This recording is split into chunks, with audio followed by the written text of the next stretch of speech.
बीरबल और सपने बेचने वाला साधु। एक दिन की बात है। अकबर के राज्य के किनारे बसे एक छोटे से गांव में एक अजीब साधु आया।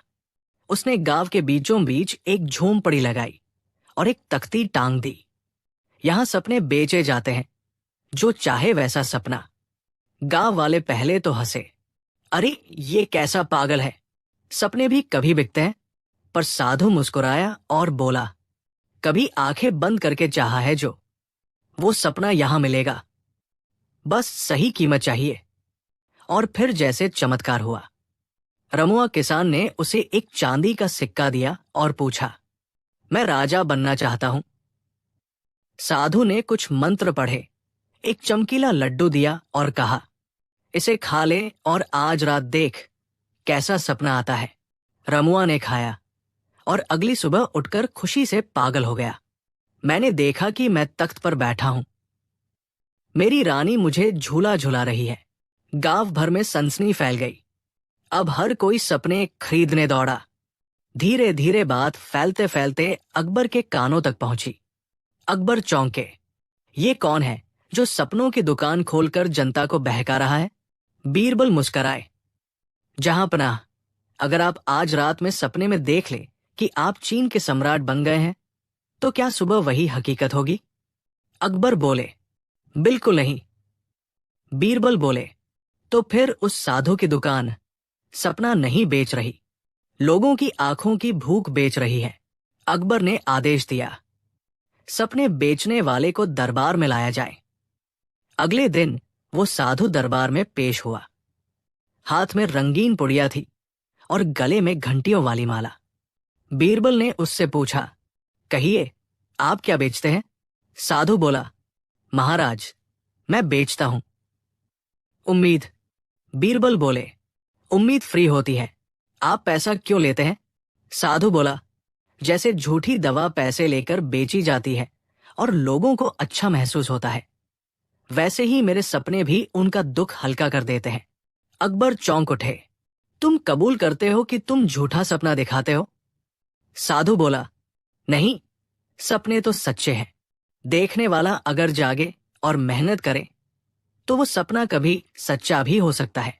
बीरबल ने एक चाल चली। उन्होंने दरबार में एक प्रतियोगिता रखी, जिसका सपना सबसे बड़ा और अनोखा होगा उसे इनाम मिलेगा। सब दरबारी रात को सपने देखने की तैयारी करने लगे। बीरबल ने रसोइयों को आदेश दिया, हर किसी को कुछ ऐसा खिलाओ जिससे उन्हें अजीब अजीब सपने आए। अगली सुबह दरबार भरा हुआ था। कोई कह रहा था उसने हाथी उड़ते देखे, कोई कह रहा था उसने समुद्र पी लिया। सबसे मजेदार सपना आया तंवर सेनापति का। मैंने देखा कि मैं बीरबल को गिरफ्तार कर रहा हूं। अकबर हंस पड़े, अब बताओ, क्या तुम्हारा सपना सच हो सकता है। साधु मुस्कराया और बोला, सपना देखने वाला अगर खुद को पहचाने तो हाँ। बीरबल ने कहा, सपना वही है जो दिल से निकले और हिम्मत से जिए। और फिर उन्होंने उस साधु से कहा, तुम्हारी दुकान उम्मीद देती है, पर बिना मेहनत के, इससे लोग भ्रमित होंगे। अकबर ने साधु से पूछा, क्या तुम अपनी दुकान बंद करोगे। साधु बोला, अगर बीरबल एक सपना बेचे और लोग उसे सच्चा करें तो मैं मान लूंगा। बीरबल ने एक सपना बनाया, एक गरीब लड़का जो ईमानदारी से काम करे, शिक्षा पाए और एक दिन राजा का सलाहकार बन जाए। बीरबल ने दरबार में घोषणा की, जो भी ये सपना देखना चाहता है उसे ये किताब चाहिए, ये पेन चाहिए और हर सुबह एक नया शब्द सीखना होगा। ये कोई रंगीन पुड़िया नहीं थी, ये मेहनत और लगन का सपना था। हजारों लोग वो सपना खरीदने आए। साधु मुस्कराया, अब मेरी दुकान बंद, अब असली सपना बिकेगा। अंतिम भाग, सपना नहीं, सोच बदलो।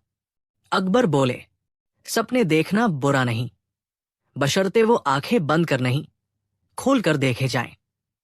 बीरबल ने वो किताब सपना दरबार के नाम से गांव में बांटी। अब हर बच्चा सोचता था, मैं भी बीरबल बन सकता हूं। और उस दिन से राज्य में सबसे ज्यादा बिकने वाला सपना था खुद को बेहतर बनाना। बीरबल और बकरी की वसीयत।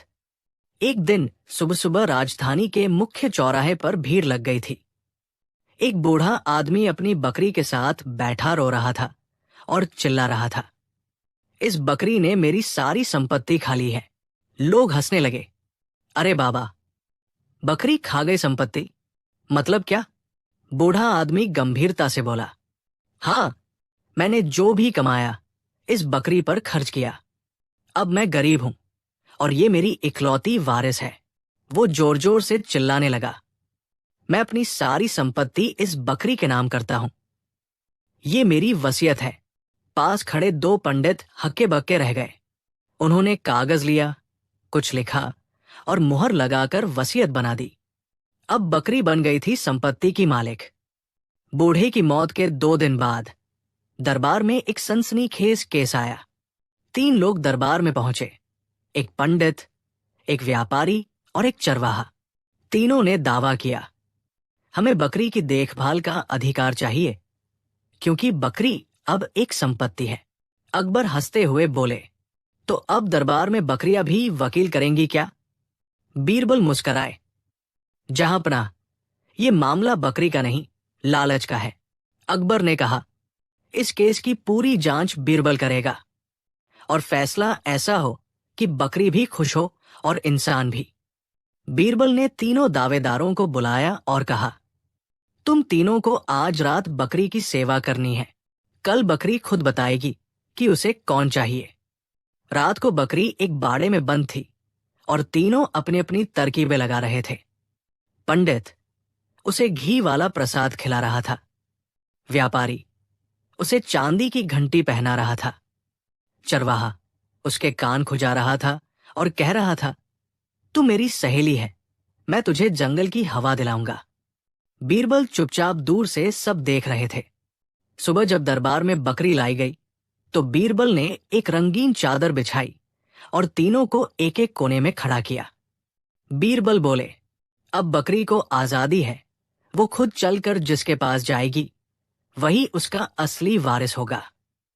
बकरी सूंघते सूंघते चली और सीधे चरवाहे के पास जाकर उसकी धोती चाटने लगी। अकबर बोले, लो हो गया फैसला। बीरबल बोले, नहीं जहांपनाह, अभी असली मजा बाकी है। बीरबल ने एक प्याले में दूध लाया और बकरी के सामने रखा। फिर उसने पंडित के हाथ से पूजा करवाकर दूध को छुआ, फिर व्यापारी से चांदी की थाली में रखा और फिर चरवाहे से कहा, बस अब इसे तू अपने हाथ से पिला। बकरी ने पंडित के दूध को सूंघा नहीं, व्यापारी की थाली को ठुकरा दिया। लेकिन जब चरवाहे ने प्यार से अपने हाथ से दूध दिया तो बकरी पूरा प्याला चट कर गई। बीरबल ने कहा, अब न्याय साफ है। बकरी दौलत से नहीं, अपनापन से चलती है। लेकिन तभी पंडित ने चिल्लाकर कहा, यह बकरी के नाम की वसीयत हमारे पास है। बीरबल ने वसीयत का कागज मांगा, उसे सूंघा और फिर उसे मोड़ा, और जैसे ही मोड़ा उस पर से एक और परत निकली। वसीयत के नीचे लिखा था, जो इस बकरी का दिल जीत ले वही मेरी असली संपत्ति का हकदार होगा। अकबर मुस्कराए, वाह बीरबल, तुमने बकरी को बोलने की जरूरत ही नहीं दी, तुमने उसका दिल पढ़ लिया।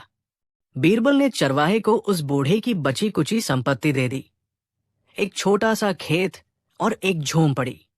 बीरबल बोले, बकरी को दौलत नहीं चाहिए थी, उसे दोस्त चाहिए था, और तू ही उसका दोस्त है।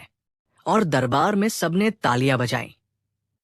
अकबर बोले, बीरबल, तुमने आज बकरी को न्याय दिया, इंसानों को समझ दिया। और दरबार को हंसी। बीरबल मुस्कराए, जहां बकरी को वसीयत मिले वहां बुद्धि से ही न्याय किया जा सकता है। बीरबल और न्याय की उड़नखटोला अदालत। गर्मी के मौसम में बादशाह अकबर बहुत परेशान रहते थे, क्योंकि हर तीसरे दिन कोई ना कोई फिर्यादी दरबार में आकर ऐसी अजीब गरीब शिकायत करता जिस पर खुद कानून भी चकरा जाए। कोई कहता, मेरी छाया चोरी हो गई। कोई कहता, मेरी नींद किसी ने चुरा ली। और एक दिन तो एक आदमी बोला, जहांपनाह, मेरी बीवी अब हवा में चलती है और मैं उसे पकड़ नहीं पाता। अकबर ने थक कर कहा, बीरबल, अब इन पागल शिकायतों के लिए एक उड़ती अदालत बना दो, ताकि ये शिकायतें जमीन से ऊपर ही सुलझ जाएं। बीरबल मुस्कराए। हुजूर, उड़न खटोला अदालत अब शुरू होगी और फैसले भी हवाओं में गूंजेंगे। बीरबल ने दरबार के कारीगरों को बुलाया और आदेश दिया, एक ऐसा खटोला बनाओ जो हवा में उड़ सके और उस पर बैठकर फैसला सुनाया जाए। हफ्ते भर में तैयार हुआ न्याय का उड़न खटोला, जिसमें 4 कबूतर आगे, 2 तोते स्टीयरिंग में और एक उल्लू न्याय सलाहकार के तौर पर बैठता। इस अदालत में आने वाले केस सुनने के लिए सभी को पहले एक पंखों वाली टिकट खरीदनी पड़ती थी, जो एक हरे तोते के पंजे में बांधी जाती थी। उड़न खटोला लाल सुनहरे रंगों में रंगा गया था और उसके दोनों ओर लिखा था, सत्य वही जो उड़कर आए। पहला केस आया खानसामा गुलजार का। उसने बताया, हुजूर, कल रात मैंने बादशाह के लिए खास गोश्त बनाया था और जैसे ही थाली रखी, अचानक वह थाली हवा में उठी और गायब हो गई। भूत था, भूत ही था। पूरा महल सहम गया। बीरबल ने उड़न खटोले पर गुलजार और बाकी बावर्चियों को बैठाया। उड़ते हुए वे उस रसोई की छत पर पहुंचे और वहां दिखा एक बड़ा सा बिल्ली का परिवार, जिसमें एक बिल्ली पंख लगाए बैठी थी। बीरबल बोले, भूत नहीं, उड़न बिल्ली है। फिर उन्होंने सभी बिल्लियों से सवाल पूछे। उल्लू गवाह चुप बैठा रहा, लेकिन जैसे ही गुलजार बोला, मैंने कुछ नहीं किया, उल्लू जोर से हूं कर उठा। बीरबल हंसे, भूत ने नहीं, बावर्ची ने ही बिल्लियों को गोश्त फेंक कर उड़न बिल्ली बना दिया। गुलजार पकड़ा गया। उसने माना, मैं नया डिश बनाना चाहता था, बिल्ली बिरयानी। पूरा उड़न खटोला अदालत ठहाकों से गूंज उठा। अब बारी थी वो मामला जिसकी वजह से ये अदालत बनी। हवा में चलने वाली बीवी। पति रघुवीर बोला, हुजूर, मेरी पत्नी बबीता हर रात हवा में चलती है और सुबह बिना चप्पल के लौटती है। बीरबल ने उड़न खटोले पर बबीता को बिठाया और पूछा, रात में कहाँ जाती हो? बबीता बोली, मैं नींद में चलती हूं। लेकिन एक रात मैं उड़न खटोला अदालत का सपना देख रही थी और अचानक सच में उड़ने लगी। बीरबल को शक हुआ। उन्होंने राजमहल के पास की छतों पर निगरानी बिठाई और देखा, रात को एक रस्सी पुल की तरह बंधी होती थी, जिस पर बबीता नींद में नहीं, रस्सीबाजी करती थी। असल में वो बचपन से रस्सी पर चलने की उस्ताद थी, लेकिन शादी के बाद सब छोड़ दिया था। रात को उसका जुनून जागता था और वो छुप छुप कर आसमान में फ्लाइंग वॉक करती। बीरबल ने कहा, ये न अपराध है, न भूत की चाल, ये तो उड़ते सपनों की उड़ान है। अकबर बोले, तो इसका इनाम दो, सजा नहीं। बबीता को राज्य की पहली रात्रसैर कलाकार घोषित किया गया। राजा के एक प्रिय घोड़े बादल ने अचानक दौड़ना बंद कर दिया था। उसके मालिक महावत कन्हैया बोला, हुजूर, पहले ये उड़ता था, अब जमीन पर गिरता रहता है। बीरबल ने उड़न खटोला अदालत को उस अस्तबल के ऊपर ले जाकर रोका। उन्होंने घोड़े को देखा। वो बर्फीले बिस्तर पर बैठा गरम दूध पी रहा था। बीरबल ने पूछा, ये कौन सी ट्रेनिंग है? कन्हैया बोला, हुजूर, ये अब थका हुआ महसूस करता है, इसलिए इसे आराम दे रहा हूं। बीरबल मुस्कराए। हर घोड़ा उड़ने के लिए नहीं होता, कुछ जमीन पर ही न्याय करते हैं। अकबर ने बादल को राजकीय विश्राम अधिकारी बना दिया। कुछ ही हफ्तों में उड़न खटोला अदालत पूरे शहर की पसंद बन गई। बच्चे हवा में टिकट उछालते, तोते फैसले सुनाते और उल्लू अब अदालत का रजिस्ट्रार बन चुका था।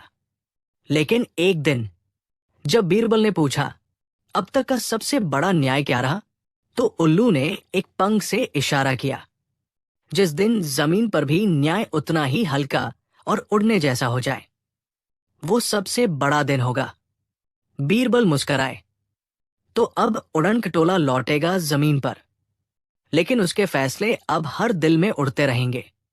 अकबर बोले, तुम्हारा न्याय भी पंखों पर चलता है बीरबल, और हंसी के झोंकों में उतरता है। बीरबल और नकली नींद का मुकदमा। प्रारंभ, जब पूरा शहर सोने लगा। दिन में एक सुबह बीरबल अपने बगीचे में बैठे आम खा रहे थे। तभी एक सिपाही दौड़ता हुआ आया और बोला, बीरबल जी, कुछ अनोखा हो रहा है। पूरा शहर दिन के उजाले में सो रहा है। बाजार वाले, दरबारी, रक्षक सब खर्राटे मार रहे हैं। बीरबल चौंके। दिन में नींद? कहीं कोई साजिश तो नहीं? वे तुरंत अकबर के पास पहुंचे। अकबर खुद भी ऊँघ रहे थे। बीरबल ने उन्हें हिलाकर जगाया। जहां पनाह, दरबार तो चल रहा है, लेकिन आप नींद में ही फैसले सुना रहे थे। एक अजीब शिकायत। अचानक एक आदमी दरबार में आया और बोला, हुजूर, मैं एक गंभीर शिकायत लेकर आया हूं। मेरे पड़ोसी ने नींद को चोरी कर लिया है। अकबर हंसते हंसते बोले, नींद भी चोरी होती है क्या? वो आदमी बोला, जी हां, जब भी मैं सोने जाता हूं, वो आदमी मेरी नींद चुरा लेता है और चैन से खर्राटे मारता है, जबकि मैं करवटें बदलता हूं। पूरा दरबार ठहाकों से गूंज उठा, लेकिन बीरबल का चेहरा गंभीर था। बीरबल रात को छिपकर उस शिकायतकर्ता के घर के पास पहुंचे। उन्होंने देखा कि पड़ोसी के घर से हर आधे घंटे में अजीब सी धीमी सुगंध बाहर आ रही थी, जैसे कोई नींद वाली धूप हो। उन्होंने कुछ जड़ी बूटियां इकट्ठी की और पकड़ा एक पुराना फकीर। फकीर बोला, हुजूर, ये एक नई तकनीक है, नींद सुगंध। जो इसे सूंघता है, गहरी नींद में चला जाता है और बाकी जागते रहते हैं। बेचैनी में बीरबल मुस्कराए। तो ये है नींद चुराने का रहस्य। अदालत में अजीब मुकदमा। अगले दिन बीरबल ने नींद अदालत लगवाई। दोनों पड़ोसियों को बुलाया गया। बीरबल बोले, इस अदालत में आज गवाही देगी नींद खुद। सब चौंके। तभी बीरबल ने वो नींद सुगंध दरबार में छिड़कवा दी। धीरे धीरे सब दरबारी ऊँघने लगे, लेकिन वो पड़ोसी जो दोषी था, वो सबसे पहले सो गया। बीरबल ने कहा, लो देखो, जिसने नींद चुराई वही सबसे पहले सोया। न्याय साफ है, अनोखा दंड। अकबर बोले, बीरबल, अब इसका क्या दंड होना चाहिए? बीरबल हंसते हुए बोले, हर रात ये व्यक्ति पूरे शहर को लोरी सुनाकर सुलाएगा और खुद सबसे अंत में सोएगा। पूरा दरबार ठहाकों में डूब गया। बीरबल ने हंसते हुए कहा, जहां नींद भी मुकदमा बन जाए, वहां बीरबल की अदालत जरूरी है। बीरबल और खोई हुई लकीर। एक दिन अकबर दरबार में बैठे थे और सोच रहे थे कि उनके राज्य में सब कुछ ठीक ठाक चल रहा था। तभी एक अजनबी व्यक्ति, जो बहुत परेशान लग रहा था, दरबार में आ गया। वो व्यक्ति अकबर के पास पहुंचा और बोला, जहां पनाह, मेरी एक बहुत बड़ी समस्या है। मैं आपको अपनी परेशानी बताना चाहता हूं। अकबर ने मुस्कुराकर कहा, क्या बात है? बताओ, हम तुम्हारी मदद करने के लिए तैयार हैं। व्यक्ति बोला, हुजूर, मुझे एक बहुत पुरानी और मूल्यवान लकीर मिल गई थी, जो मेरे पूर्वजों की थी। वो लकीर एक अद्भुत शक्ति रखती थी, लेकिन अब वो लकीर कहीं खो गई है और मैं उसे ढूंढने में नाकाम रहा हूं। कृपया मेरी मदद करें। अकबर थोड़ा हैरान हुए, फिर बीरबल को बुलाया। बीरबल, यह आदमी कह रहा है कि उसकी खोई हुई लकीर बहुत महत्वपूर्ण है। क्या तुम कुछ कर सकते हो? बीरबल मुस्कुराए और बोले, जहां पनाह, यह बहुत दिलचस्प मामला है। हम इसे ढूंढ सकते हैं, लेकिन इसके लिए हमें कुछ अनोखा तरीका अपनाना होगा। अकबर ने कहा, ठीक है बीरबल, अगर तुम कहो तो तुम जो चाहो करो। बीरबल ने उस अजनबी से पूछा, तुम बताओ, वो लकीर कहां आखिरी बार देखी गई थी? क्या तुम उसके बारे में कुछ और जान सकते हो? व्यक्ति बोला, वो लकीर एक पुरानी किताब के पन्नों में छिपी हुई थी और मुझे बताया गया था कि केवल वही उसे ढूंढ सकता है जो उस लकीर की शक्ति को समझ सके। लेकिन अब वो किताब भी कहीं गायब हो गई है। बीरबल ने गहरी सांस ली। वो समझ गए थे कि ये मामला सिर्फ लकीर का नहीं था, बल्कि उसके पीछे कोई गहरी साजिश थी। उन्होंने उस व्यक्ति से पूछा, क्या तुमने किसी को इस लकीर के बारे में बताया था? व्यक्ति हिचकिचाते हुए बोला, हाँ, मैंने कुछ खास लोगों को बताया था, लेकिन अब मुझे लगता है कि वे लोग इस लकीर को चुराने की कोशिश कर रहे हैं। बीरबल ने उसकी बातों को ध्यान से सुना और कहा, ठीक है, अब हम उस लकीर का पता लगाएंगे, लेकिन इसके लिए हमें हर कदम सोच समझकर उठाना होगा। बीरबल ने सोचा कि यह मामला सिर्फ एक लकीर खोने का नहीं, बल्कि उसके पीछे छुपे किसी बड़े रहस्य का हिस्सा हो सकता है। उन्होंने अकबर से कहा, जहां पनाह, मुझे लगता है कि ये लकीर सिर्फ एक वस्तु नहीं है, बल्कि ये किसी महत्वपूर्ण रहस्य का हिस्सा है। हम इसे केवल एक साधारण वस्तु की तरह नहीं देख सकते। अकबर ने पूछा, तो फिर तुम क्या करना चाहोगे बीरबल? बीरबल ने हंसते हुए कहा, हम पहले उस व्यक्ति को अपनी कहानी में शामिल करेंगे, ताकि हम देख सके कि वो लकीर किसके पास है और क्यों ये इतना महत्वपूर्ण बन गई है।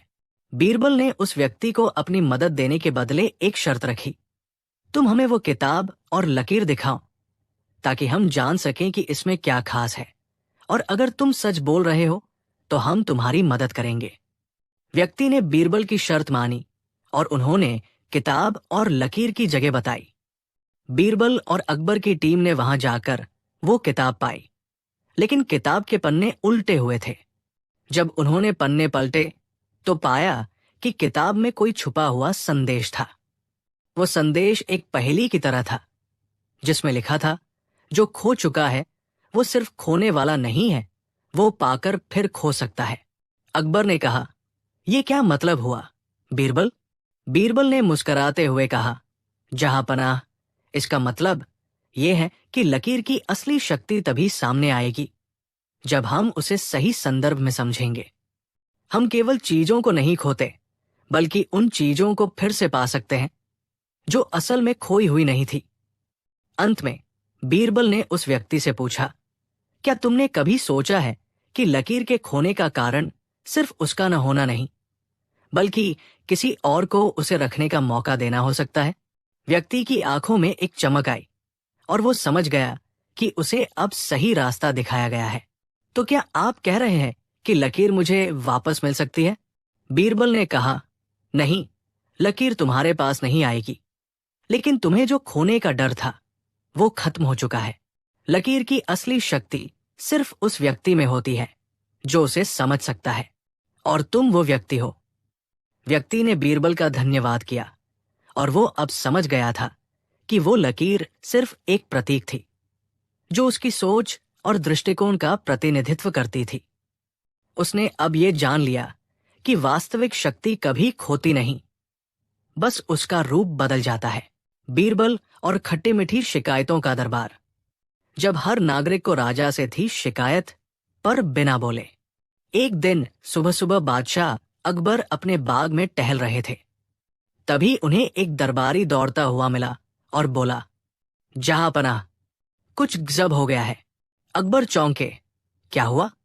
दरबारी ने कहा, आगरा शहर के लोग बहुत नाराज हैं। हर मोहल्ले से शिकायतें आ रही हैं, लेकिन कोई खुलकर बोल नहीं रहा। सब बस एक ही बात कहते हैं, कुछ खट्टी है। अकबर परेशान हुए, खट्टी? क्या खट्टी? कोई कह रहा था पानी खट्टा है, कोई कहता कानून खट्टा है, तो कोई कहता दरबार की हवा भी खट्टी लग रही है। अकबर ने बीरबल को बुलाया। अकबर बोले, बीरबल, ये क्या खट्टा खट्टा हो रहा है? कोई सीधी शिकायत भी नहीं कर रहा। बीरबल हंसे, जहां पनाह, जब जनता खट्टी बातों को मीठे अंदाज में कहे, तब समझ जाइए कि उनकी जुबान से ज्यादा उनकी सोच में समस्या है। अकबर बोले, तो क्या करोगे? बीरबल बोले, मैं लगवाता हूं एक अजीब दरबार, शिकायत महोत्सव। हर नागरिक बिना बोले सिर्फ एक चीज लेकर आए, जिसका स्वाद उनके हिसाब से सत्ता जैसा है। अकबर बोले, मतलब? बीरबल बोले, जिसे जैसी शिकायत हो वैसी चीज लेकर आए, खट्टी, तीखी, बेस्वाद या बासी। अगले दिन किला के सामने लोगों की भीड़ उमड़ पड़ी। एक औरत नींबू लेकर आई। राजा का कानून नींबू की तरह खट्टा है। एक बच्चा कच्चे आम के साथ आया। हमारे स्कूल की पढ़ाई ऐसी है। एक बूढ़ा करेला लेकर आया। मंत्री की बातें तो बस कड़वी ही लगती है। अकबर देखते देखते परेशान हो गए। बीरबल बोले, जहां पनाह, जनता ने तो थाली सजा दी है, मगर सम्मान की नहीं, शिकायती स्वाद की। बीरबल ने सबकी बातें सुनी और हर चीज की लिस्ट बनाई। फिर उन्होंने अलग अलग विभाग के मंत्रियों को बुलाकर एक एक शिकायत सुनाई। शिक्षा मंत्री से पूछा, बच्चे क्यों कच्चा आम लाए? न्याय मंत्री से पूछा, करेला क्यों आया? सफाई मंत्री से पूछा, बासी ब्रेड किसने भेजी? मंत्री घबरा गए। कोई बोला, हमने काम किया पर दिखा नहीं। कोई बोला, जनता समझती नहीं। कोई चुप रहा।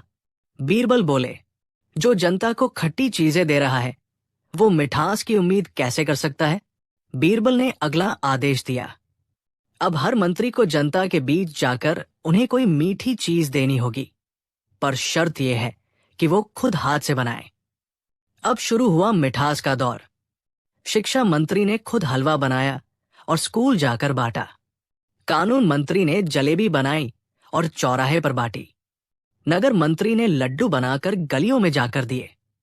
जनता चौंकी, अरे ये तो असली मिठास है। अंत में बीरबल बोले, जहां शासन का स्वाद जनता की जुबान पर उतर आए, वहां न्याय खुद मिठास बन जाता है। अकबर ने मंत्रियों को सख्त चेतावनी दी, अगर अगली बार कोई खट्टी शिकायत आई तो तुम्हें खट्टा आम नहीं, खट्टी सजा भी मिलेगी। अंतिम दृश्य, जनता मुस्कराई और बीरबल को मिठाई मिली। बीरबल के पास एक बुजुर्ग आया और बोला, बीरबल साहब, आजकल सरकार की हवा भी गुलाब जामुन जैसी लग रही है। बीरबल मुस्कराए, बस ऐसे ही, शिकायत को स्वाद में बदलते रहो। बीरबल और बोलने वाली दीवार का मुकदमा। एक दिन सुबह दरबार में हड़कंप मच गया। राजमहल के उत्तर द्वार की एक पुरानी दीवार अचानक बोलने लगी थी। वो कह रही थी, मैंने सब देखा है और अब मैं बोलूंगी। रक्षकों ने डर के मारे दरवाजा ही बंद कर दिया। अकबर ने माथा पकड़ लिया। अब ये क्या नया सिरदर्द है? भूत है या बौखलाया हुआ मजदूर? बीरबल ने हल्की मुस्कान के साथ कहा, हुजूर, ये दीवार नहीं, कोई चालाक दिमाग बोल रहा है। शाम होते ही दीवार ने फिर बोला, पिछली रात खजाने से सोने की ईंटें चोरी हुई और मैं उसका गवाह हूं। चौंकाने वाली बात यह थी कि खजाने से वाकई चोरी हुई थी, लेकिन कोई सुराग नहीं था। अब एक दीवार ही थी जो दावा कर रही थी, मैंने चोर को देखा है। अकबर ने हुक्म दिया, अगर दीवार गवाह है तो उसका बयान दर्ज किया जाए। दीवार की गवाही, नामों का खेल। अगले दिन दीवार ने 3 नाम लिए। 1 वजीर गुलाम अली, 2 रसोइया हरिराम, 3 मुंशी जगतराम। तीनों चौंक गए। गुलाम अली बोले, हुजूर, दीवार झूठ बोल रही है। रसोइया बोला, मैं तो रात भर खीर बना रहा था। मुंशी हक्का बक्का, मैं तो सोने की गिनती कर रहा था। चोरी कैसे करूं? बीरबल ने ध्यान से देखा।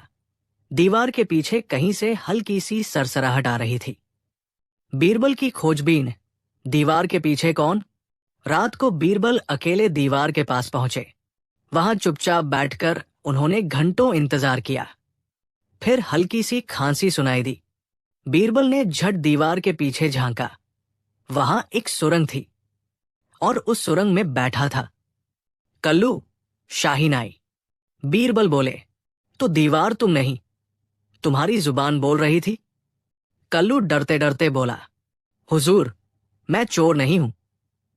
मैंने तीनों को चोरी करते देखा था, लेकिन खुलकर बोल नहीं सका, तो दीवार के पीछे छिपकर बोला। दूसरा मोड़, तीनों अभियुक्तों का खेल। बीरबल ने सबूत जुटाए और दरबार में पेश किया। गुलाम अली ने कबूल किया कि वो रात को खजाने की चाबी लेकर गया था। हरिराम ने कबूल किया कि उसने सोने की ईंट को खीर के भगोने में छुपा दिया। मुंशी जगतराम ने कबूल किया कि उसने रिकॉर्ड से ईंटों की गिनती हटा दी थी। अकबर चौंक गए, और ये तीनों हमें बेवकूफ बना रहे थे? बीरबल बोले, हाँ, लेकिन दीवार नहीं, एक ईमानदार गवाह ने हमें सब बता दिया। अकबर ने मुस्कुराते हुए कहा, बीरबल, इस बोलने वाली दीवार को इनाम मिलना चाहिए। बीरबल ने हंसते हुए उत्तर दिया, हुजूर, कल्लू को इनाम दीजिए और दीवार को सफेदी। पूरा दरबार ठहाकों से गूंज उठा। रात को जब सब सो गए, दीवार ने एक बार फिर धीमे से कहा, अगर अगली चोरी होगी तो मैं फिर बोलूंगी। अब महल में एक कहावत बन गई। दीवारें भी सुनती हैं और बोलती भी है जब बीरबल चाहे। सीख, गवाह हर बार इंसान नहीं होता, कभी कभी दीवारें भी इंसाफ दिला देती है। बीरबल और बोलने वाला तोता का मुकदमा। एक दिन अकबर के दरबार में एक अजीबोगरीब मामला पहुंचा। एक व्यापारी ने दरबार में आकर कहा, जहांपनाह, मेरा तोता चोरी हो गया है और चोर मेरे ही पड़ोसी को बना दिया गया है। लेकिन सच्चाई यह है कि मेरा तोता खुद बता सकता है कि उसे किसने चुराया है। अकबर ने हैरानी से पूछा, क्या तुम्हारा तोता बोल सकता है? व्यापारी बोला, जी हाँ, वो साफ साफ इंसानों की तरह बोलता है और वो खुद चोर का नाम ले चुका है। सारा दरबार ठहाकों से गूंज उठा। तोते की गवाही और दरबारी हंसी।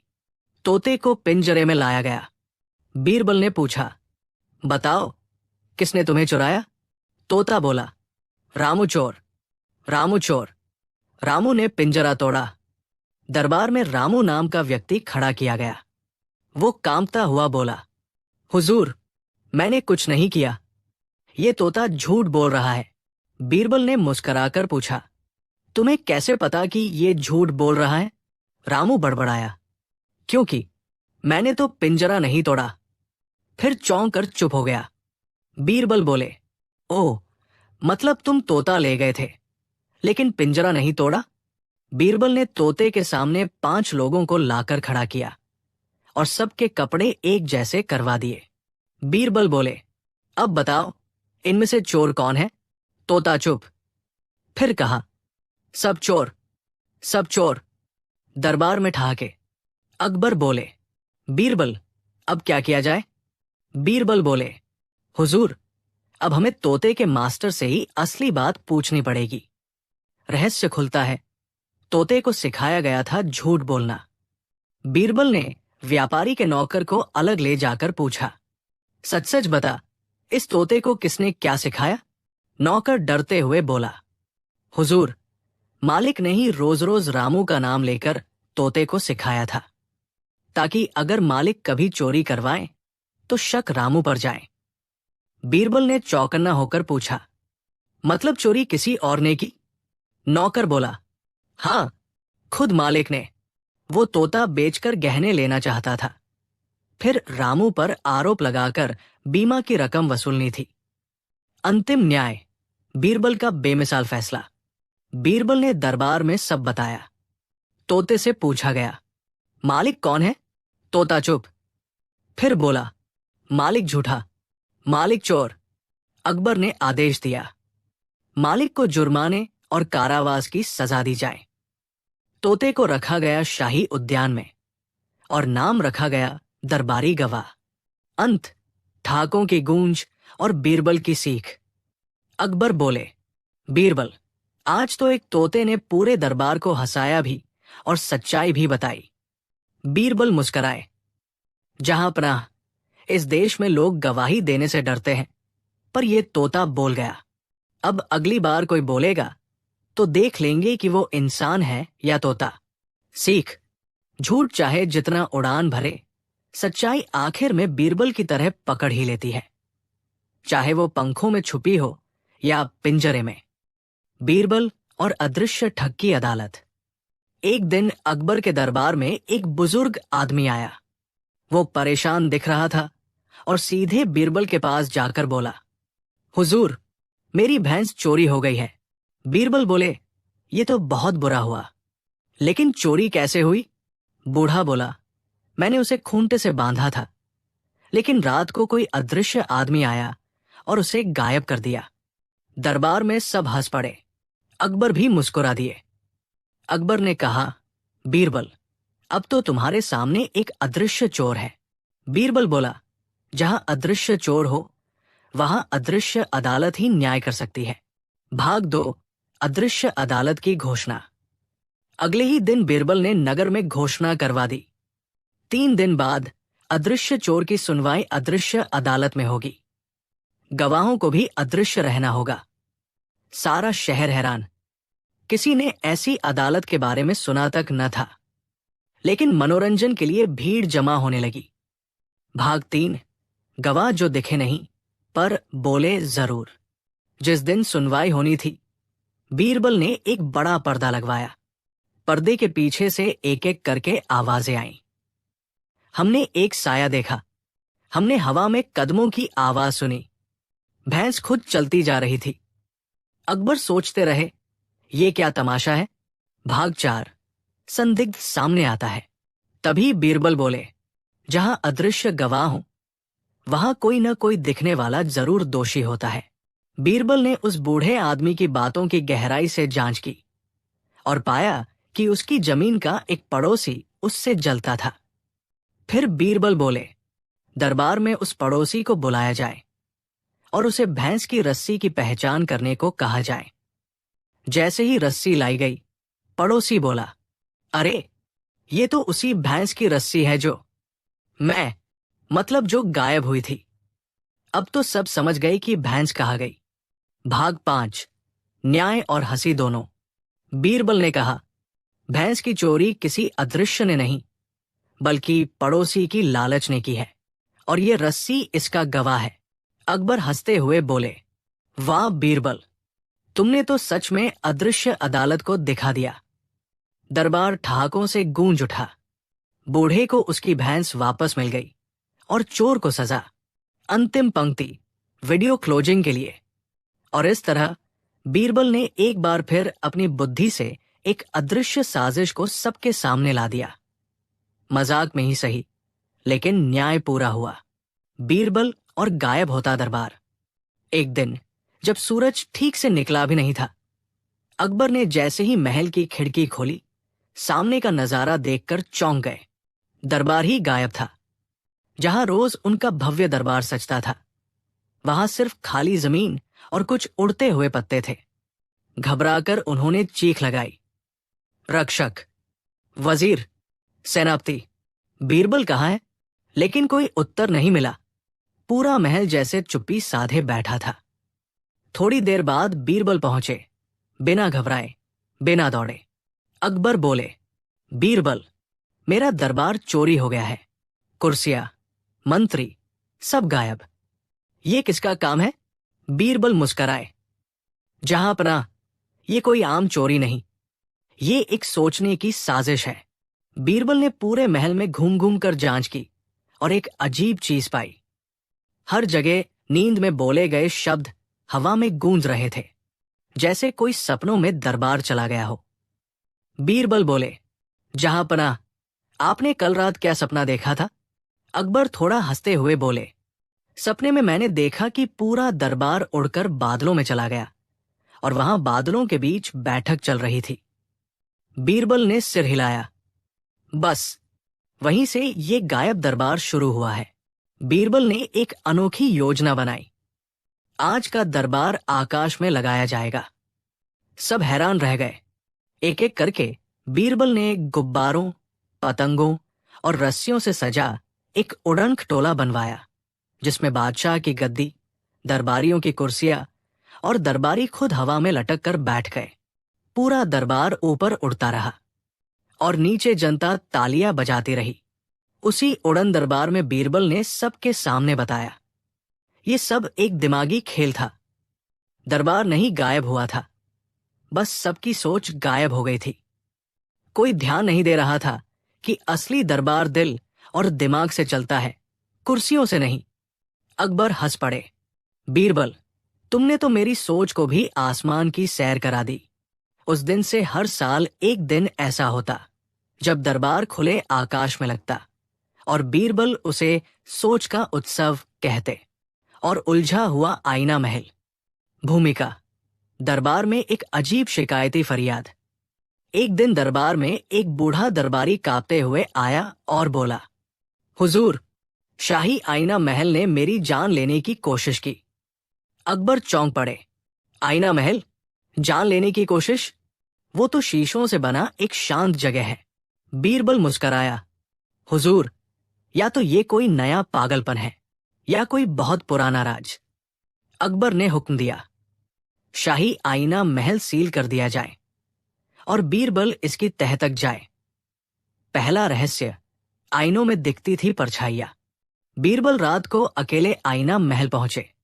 दीवारों पर लगे हजारों शीशों में से कुछ में सिर्फ बीरबल की परछाई नहीं दिखाई दे रही थी, बल्कि उनमें थे अजीब से धुंधले चेहरे, जैसे कुछ कहना चाह रहे हों। एक शीशा अचानक टूट गया, बिना छुए। बीरबल समझ गए, यहां कोई अलौकिक नहीं, बहुत ही मानव निर्मित जाल है। अनोखी खोज। आईनों के पीछे था एक गुप्त तहखाना। बीरबल ने हर शीशे की ध्वनि सुनी। एक शीशा जमीन से थोड़ी गूंज पैदा कर रहा था। उसे हटाया गया तो उसके पीछे एक छोटी सी दीवार और उसमें छुपा था एक दरवाजा।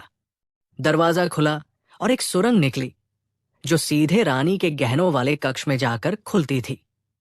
मतलब कोई आईनों के रास्ते चोरी कर रहा था और दोष आईना महल पर डाल रहा था। शक की सुई। 3 दरबारी, 3 अलग शक। 1, राजवैद्य हरिदत्त, जिसने कुछ महीने पहले आईना महल में आयुर्वेदिक खुशबू का छिड़काव किया था। 2, शिल्पकार नारायण, जिसने आईनों की मरम्मत की थी। 3, संगीतकार माधव, जो अक्सर आईना महल में रियाज करता था। बीरबल ने एक चाल चली। तीनों को रात के समय आईना महल बुलाया और सबको वही सुरंग दिखाई। बीरबल की चाल, आईनों की जासूसी योजना।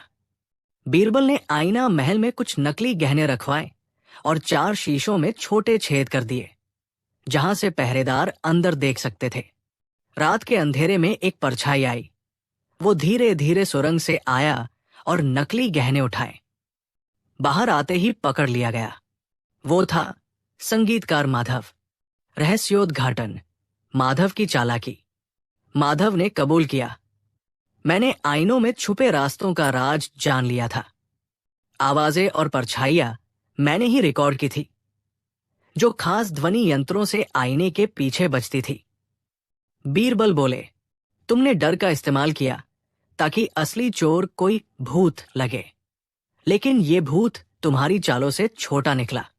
अकबर बोले, माधव को सजा दी जाए और उसकी बनाई संगीत की रिकॉर्डिंग को अब से बंदरों को सुनाया जाए। पूरे दरबार में हंसी छूट पड़ी। बीरबल ने कहा, अब आईना महल दोबारा खुलेगा, लेकिन इस बार हर आईने के पीछे एक बीरबल की नजर भी होगी। सीख, जो सच्चाई छुपाते हैं अक्सर आईने में खुद को ही देख बैठते हैं। बीरबल और ताली बजाने का मुकदमा। एक सुबह अकबर बादशाह अपने महल के बाग में टहल रहे थे। तभी उन्हें एक अजीब सी आवाज सुनाई दी। तब उन्होंने देखा कि 2 आदमी आपस में बहस कर रहे हैं और साथ ही एक दूसरे को ताली बजाने पर दोष दे रहे हैं। एक बोला, तूने पहले ताली बजाई। दूसरा बोला, नहीं, तूने पहले हाथ बढ़ाया। अकबर को यह सुनकर हंसी आई, लेकिन वे सोच में भी पड़ गए। उन्होंने दोनों को दरबार में बुलवाया। दरबार में अजीब मुकदमा। दरबार भरा हुआ था। दोनों व्यक्ति आए। नाम थे, एक भोलानाथ, एक अतरंगी कलाकार। दूसरा धुरंधर, बाजार का दुकानदार। भोलानाथ ने कहा, जहांपना, मैंने अपनी कला की प्रस्तुति दी और यह धुरंधर मेरी परफॉर्मेंस में बीच में ताली बजाने लगा, जिससे मेरी लाइट टूट गई। धुरंधर ने पलटकर कहा, हुजूर, मैंने तो सराहना में ताली बजाई थी। अगर ये ताली से डरता है तो मंच पर क्यों चढ़ा? अकबर मुस्कराए। बीरबल, अब तुम ही बताओ, ताली बजाना अपराध है या सराहना? बीरबल बोला, जहांपना, ये तो पूरे देश का सवाल बन सकता है। बीरबल ने दोनों से कहा, एक ताली में 2 हाथ लगते हैं, तो चलिए हम यही देखेंगे कि ताली अपराध थी या अवसर। वो दोनों को लेकर ताली महासभा नामक मजेदार सभा आयोजित करवाते हैं। इस सभा में कई प्रकार की तालियां बजाई जाती हैं। 1. शाबाशी की ताली। 2. मजाक उड़ाने की ताली। 3. बचाव की ताली। 4. भीड़ इकट्ठा करने की ताली। 5. और सबसे खास, बेवकूफ बनाने की ताली। बीरबल ने सभा में सबको बुलाया। दरबारी, आम लोग, व्यापारी, बच्चे, यहां तक कि कुछ बंदर भी ताली सुनने आए। हर प्रकार की ताली पर एक नाटक खेला गया। जब बेवकूफ बनाने की ताली बजाई गई तो भोलानाथ का चेहरा उतर गया, क्योंकि उस दिन वही धुरंधर ने उसकी परफॉर्मेंस के बीच ये ताली बजाई थी। बीरबल ने तुरंत घोषणा की, अब तय हो गया कि ये ताली अपमान की थी, प्रशंसा की नहीं। फैसला और सजा। बीरबल बोले, लेकिन धुरंधर को जेल भेजना उचित नहीं, क्योंकि उसने ताली से अपराध किया है, हाथ से नहीं। अकबर हंस पड़े। तो फिर क्या किया जाए? बीरबल बोले, उसे ताली का जुर्माना देना होगा, हर ताली के लिए एक सुनहरा सिक्का। धुरंधर बोला, ये तो बहुत हो गया। बीरबल मुस्कराए, जब तुमने ताली बजाने में हाथ नहीं रोके, अब सिक्के देने में जेब क्यों रोकते हो? सबक और सजा। धुरंधर ने जुर्माना भरा। लेकिन कहानी यही खत्म नहीं होती। बीरबल ने ऐलान किया कि इस पूरे जुर्माने से नगर के कलाकारों के लिए ताली पुरस्कार की स्थापना होगी, जहां ताली सराहना मानी जाएगी, लेकिन जगह और भाव देखकर। भोलानाथ ने आखिर में कहा, अब मैं डरूंगा नहीं, क्योंकि मुझे ताली की तमीज पहचान आ गई है। धुरंधर ने भी सिर झुकाकर माफी मांगी और सबके सामने एक सच्ची ताली बजाई, जिसमें प्यार था, सराहना थी और बिना अपमान का ताल था। दरबार तालियों से गूंज उठा। अकबर बोले, आज बीरबल ने ताली को भी न्याय दे दिया। अब बोलो, क्या दुनिया में कोई चीज ऐसी है जिसे बीरबल नहीं समझ सकता? बीरबल मुस्कराए, जहां सुनने वाले होशियार हों, वहां हर ताली एक कहानी कहती है। और खामोशी का हंगामा। एक सुबह जब अकबर का दरबार शुरू हुआ, तभी एक अजीब वाकया हुआ। सभी दरबारी चुपचाप बैठे थे, कोई कुछ नहीं बोल रहा था। अकबर ने पूछा, मंत्री, आज का पहला मामला क्या है? कोई उत्तर नहीं।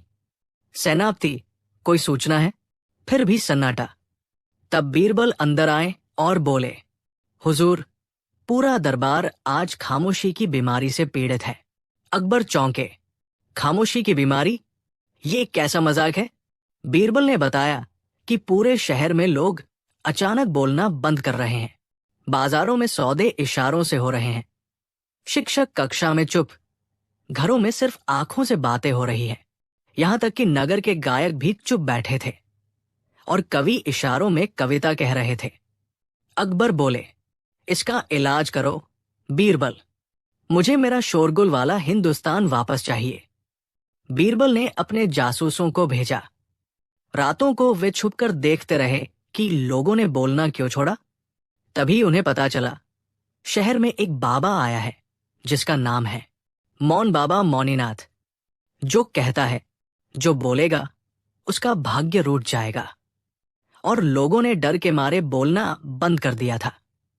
बीरबल ने अकबर से इजाजत ली और उसी बाबा के डेरे में पहुंचे। वहां बाबा गद्दी पर बैठे थे, चुपचाप। बीरबल ने भी चुपचाप सामने बैठकर खाना मंगाया और खाना शुरू किया। बाबा ने देखा बीरबल उनकी तरफ भी खाना नहीं बढ़ा रहे। बाबा ने हाथ हिलाया। बीरबल ने कुछ नहीं कहा।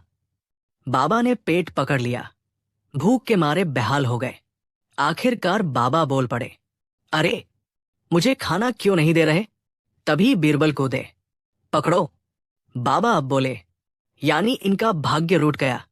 दरबार में बीरबल ने सबके सामने बाबा को लाकर खड़ा किया और बताया कि ये बाबा लोगों को चुप कराकर डर का व्यापार कर रहा था। बीरबल बोले, जो सच्चे होते हैं वो कभी चुप नहीं रहते, और जो डर फैलाए वो बाबा नहीं, व्यापारी होते हैं। अकबर ने बाबा को देश निकाला दे दिया। अब पूरा शहर फिर से चहकने लगा। बाजार में आवाजें गूंजने लगी। कवियों ने कविता पढ़ी, बच्चे स्कूल में चिल्लाए और बीरबल दरबार में ठहाके लगाते रहे। अकबर बोले, बीरबल, तुमने तो इस खामोशी में भी हंसी का संगीत खोज निकाला।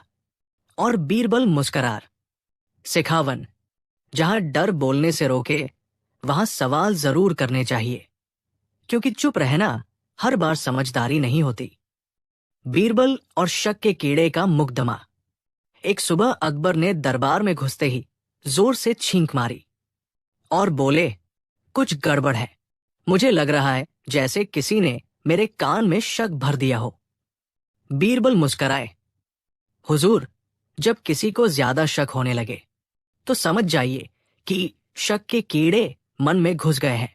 अकबर बोले, क्या सच में शक के कीड़े होते हैं?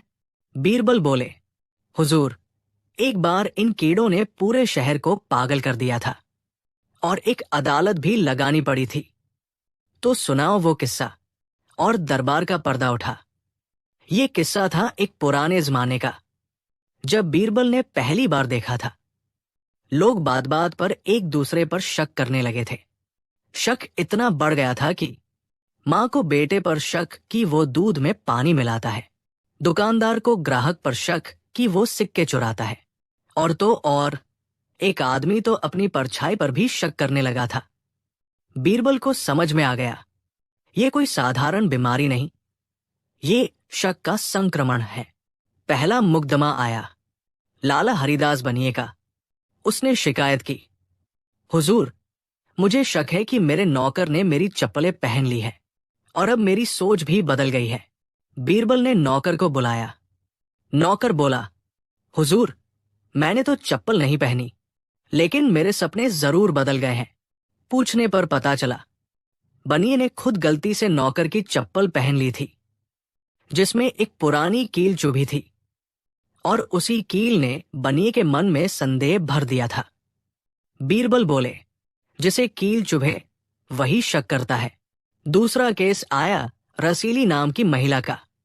उसने कहा, हुजूर, मुझे शक है कि मेरा तोता मेरी बातें पड़ोसन को बताता है। पूछताछ हुई, तोते को लाया गया।